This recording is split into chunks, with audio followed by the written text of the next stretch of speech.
Tonight, tragedy on our roads. A 56-year-old man dies on the Lincoln Highway and a new tool unveiled in Port Lincoln for the SES. With the latest from around the region, your nightly news with Louise Hedger begins now. Good evening.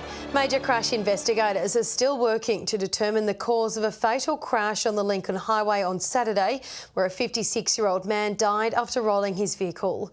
The incident brings South Australia's road toll to 64 this year. This is the devastating scene facing emergency services on Saturday morning. Here lies the remains of a Holden Commodore after flipping on the Lincoln Highway, 10 kilometres south of Cowell. Authorities finding the driver, who was the sole occupant, had died at the scene.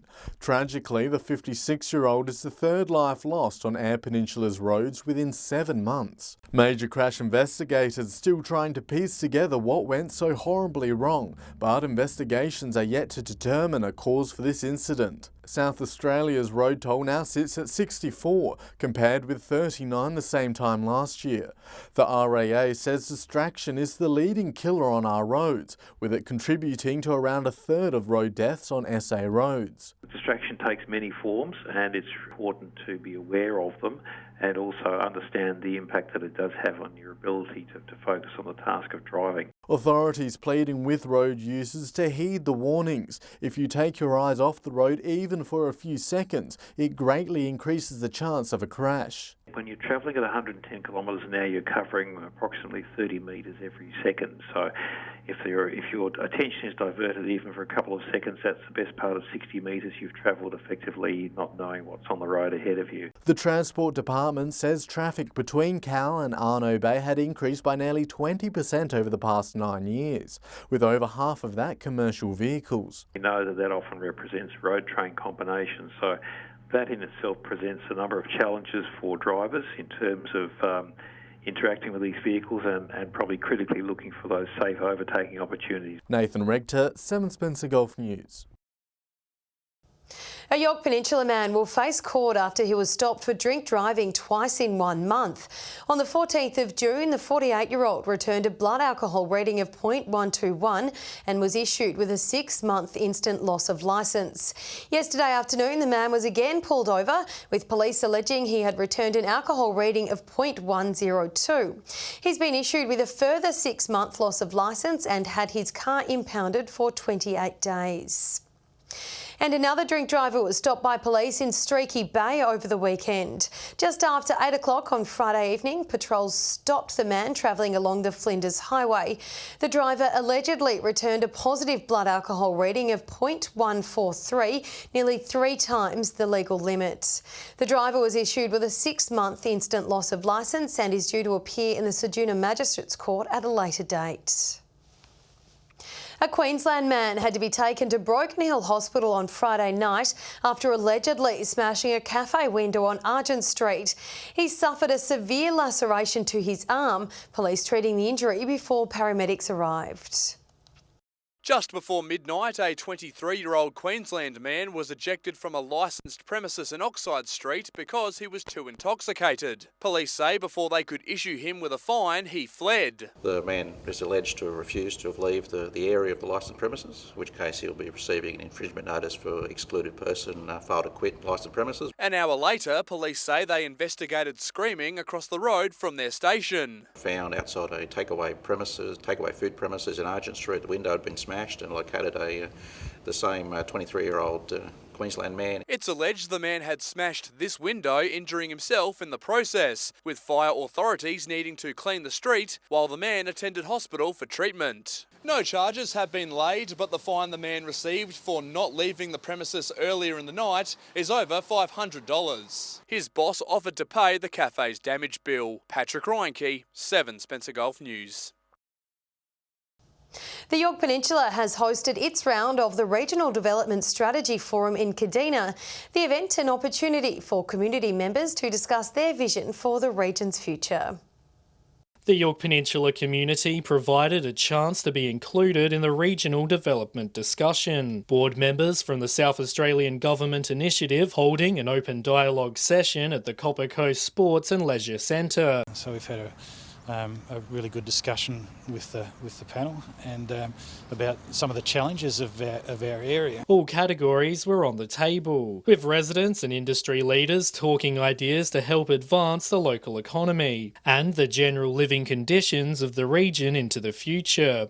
A region with a diverse economy is a resilient economy, so we need to build on the economies, on the big businesses that we've got, like agriculture and the abattoirs here. Some residents concerned the region is losing locals to metropolitan areas. We should be all selling this place as the best place in Australia to live. Education and vocational training also proving to be a big priority for local business. Most people require hands-on services, but my trade, flooring installers, is hands-on. Issues around the future of healthcare within regional South Australia also raised. Decisions about the viability of some of these little tiny towns in relation to having a hospital. The member for Narunga says he hopes the ideas generated today would help contribute to finding a solution. Some of the issues we have in service provision and some of the desperate need we have for health services and regional development and other opportunities that may exist. Dominic Beaton, 7 Spencer Golf News. Port Lincoln's SES unit has unveiled its latest tool in the fight to save lives. The launch of an aqua boat lift set to make marine rescues faster and more efficient for emergency services. When speed and timing is of the essence, today, after months of work, the Port Lincoln SES unit officially unveiled its aqua boat lift, capable of saving up to 15 minutes in deployment time. It allows us to have the vessel in the marina in the event of an emergency. It's about reducing that response time from the unit to the boat lift and out of the marina. Max Colson first proposed the aqua lift in 2017, the town rallying behind him, with Bendigo Bank donating over $56,000 towards the system. This is an absolute game changer for the emergency services here. The quickest we can get there to make an assessment of the situation and conduct the rescue is vital for saving lives. The real test for the boat lift will come when units receive the next marine rescue call-out. Services say the system's ready and rearing to go, capable of deploying within 4 minutes. It's one of the first very large boat lifts that we've seen, certainly in a marine rescue context, but extraordinary piece of infrastructure for lower EP. The boat lift was installed 3 weeks ago, engineers ironing out the kinks.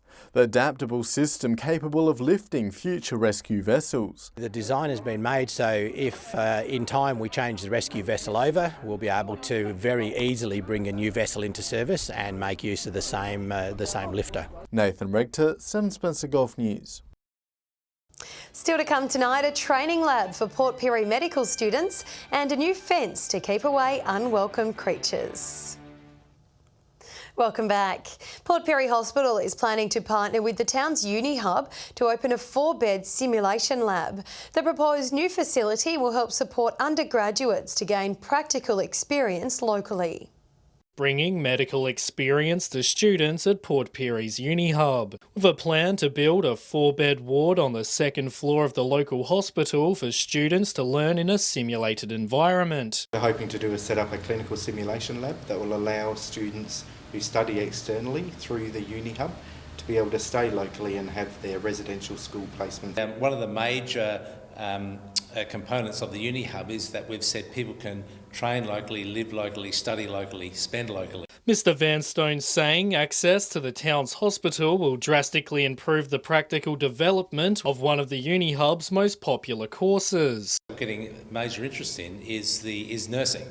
And so a medical simulation laboratory in conjunction with the Regional Health Service would be a wonderful adjunct to the Uni Hub. With the region suffering a job drain in the healthcare sector, staff at the hospital hope upskilling locals will ensure a stable workforce. The hands-on experience allowing online students to operate locally. Allow us to have maybe a labour ward and a resus room, etc., so we can mimic real life scenarios to be able to support either that undergraduate training. The Uni Hub say they hope to see the ward up and running within a 12 to 18 month time span. Dominic Beaton, 7 Spencer Golf News. Volunteers at Port Augusta's arid lands have helped erect new fencing to protect the garden against feral animals. The new infrastructure funded entirely through donations to the Friends of the Arid Lands group. This is an award-winning garden with some of the rarest and unique flora and fauna. But in the past, it has come under attack from feral animals. They can cause quite a lot of damage to the garden itself, and in some cases, some of those plants are very slow growing. The arid garden a hotspot for birdwatchers. Sadly, many feathered friends have also fallen prey to wild cats and foxes. But new fencing is hoping to shield against these issues. We've recently finished another kilometre, which is 3 kilometres of fence have now been replaced. The Friends of the Arid Lands Botanic Gardens replacing the 30-year-old boundary fence, which the council says will help keep the popular area in top condition. Arid Lands creates a lot of unknown revenue economy through our town, through their visitations, and look, this has been a 9-month project. Around half of the fence is now completed, with an extra 3 kilometres of wire to be installed over the coming months. The $80,000 initiative funded entirely through donations, with some volunteers using their own money to support their beloved garden. A number of very, very keen people that can see the benefit of the garden, not only to Port Augustus community, but also to the conservation of these arid zone plant species. Staff say the fence will be critical in the hotter, drier months when animals search for food and water. Garth Burley, 7 Spencer Gulf News. 2 soccer players from Broken Hill will travel to Spain later in the year to train with some of the country's best players. Paige Hocking and Caitlin Lee have been invited by the Valencia Football Club and are thrilled with the opportunity. 2 talented girls going international. To think about 2 Broken Hill girls going to Spain to represent Australia is amazing. Paige and Caitlin were chosen through the Christian Football National Academy to take part in the tour of the European country. The trip will involve 2 weeks of intense training with Valencia coaches, attending matches and playing games against Spanish teams. Caitlin says to go from the outback to a place where soccer is a way of life will be a big learning curve. Very nervous because I guess we don't get a lot of training, like very professional level training out here, so to be chosen was a massive shock. The girls will also represent South Australia at the national titles in Queensland. They say it was difficult to put into words when they received the invite. Our skill level will definitely not be quite near theirs, but they'll have so much for us to teach us and so much for us to learn, and it'll just really improve our potential future in soccer. I mean, I haven't been learning any Spanish, but I think I should probably look into it. But I feel like that's more of a last minute on the flight type of thing. Paige and Caitlin are fundraising to cover the cost of their trip and also looking for sponsorships. The pair will head to Spain in November. Patrick Reinke, 7 Spencer Gulf News. Stay with us after the break. Thousands turn out for country championships in Port Pirie, and Britt will have the weather details. Hello again. Talented footballers from around the state have put on a show for thousands of spectators in Port Pirie as part of this year's country championships. The weekend headlined by a SANFL showdown between the Crows and Port Adelaide. Fast becoming the regional hub for top-level sporting fixtures. This year, Port Pirie has already hosted an AFL pre-season match, the Masters Games, and now it can add the country championships to that list. So 6 teams from right across South Australia, country South Australia, both men's and women's. The competition drawing in the most promising football talents, all vying for selection in a stateside to play Western Australia in 3 weeks' time. Beautiful kick. Has it got the distance? It's got it. Female players lacing up the boots too, building on the success of last year's inaugural competition. It's really exciting to see it grow consistently across the regions, and we can see young girls really have that chance to have a crack and progress through their footy. SANFL officials say Memorial Oval's new facilities allowed the event to run smoothly. Northern falling short in both finals, Central Zone taking out the men's, while Southern Districts were too strong in the women. But the weekend's jewel in the crown, a salivating SANFL showdown. The Magpies faithful cheering their team on. Magpies! Magpies! So too more than 3,000 local supporters. I like seeing the players and that and watching them play. Yeah, just here to see the footy. Port Adelaide holding firm on a wet track to win the match by 5 goals. A weekend at the footy fans want to see as a regular fixture. Brings more money into the town and and it gives people something to sort of think about. Oh, it'd be fantastic. Great for our community. What it's achieved for our community has absolutely been fantastic. Garth Burley, 7 Spencer Golf News. And Broken Hill was well represented at the Country Championships on Sunday. South captain and Lionel Johnston medalist Mark Purcell impressed Northern Zone coaches, consistently finding the ball. 16 Silver City women played for the female team, led by local coach Brendan Martin. The side made it all the way to the final, but lost to very strong Southern Districts.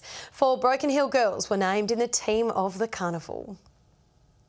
And now let's take a look at the weather. Here's Britt.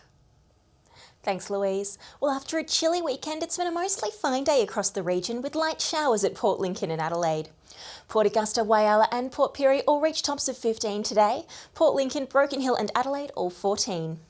In the skies, low cloud covering parts of the Gulf as a high pressure system moves our way from Western Australia. A cold front will come through later in the week. Moving on to tomorrow now, and let's start on the Gulf waters with southwesterly winds at up to 20 knots and seas at 2 metres. We can expect a cold, dark and dreary day tomorrow, with Whyalla, the Eyre Peninsula and the Mid-North all getting showers in the afternoon and evening. A top of 16 degrees at Whyalla, 15 the lucky number for Port Augusta, Port Lincoln, Woodner, Broken Hill, Port Pirie, Kadina and Adelaide, Coffin Bay, Corn and Cleve all 14, Clare 12. Looking ahead now with slightly warmer temperatures coming our way on Friday. Port Lincoln expecting showers again on Wednesday ahead of fine weather Thursday and Friday. Cleve looking cloudy on Wednesday, Thursday partly cloudy with a sunny day expected on Friday, and much the same at Woodner. Whyalla and Port Lincoln following that pattern as well. Cloudy Wednesday, fine Thursday with a sunny Friday. Kadina also looking cloudy on Wednesday and remaining fine for the rest of the working week. Port Pirie and Clare both expecting showers again on Wednesday, fine on Thursday and mostly sunny on Friday. Broken Hill remaining fine Wednesday and Thursday with a sunny day expected on Friday. And that brings us to the end of the forecast, Louise. It's back to you. It does. Thank you, Britt. And that's your local news this Monday. Thank you for joining us to start your week. We'll have updates later, but until then, have a lovely evening. Good night.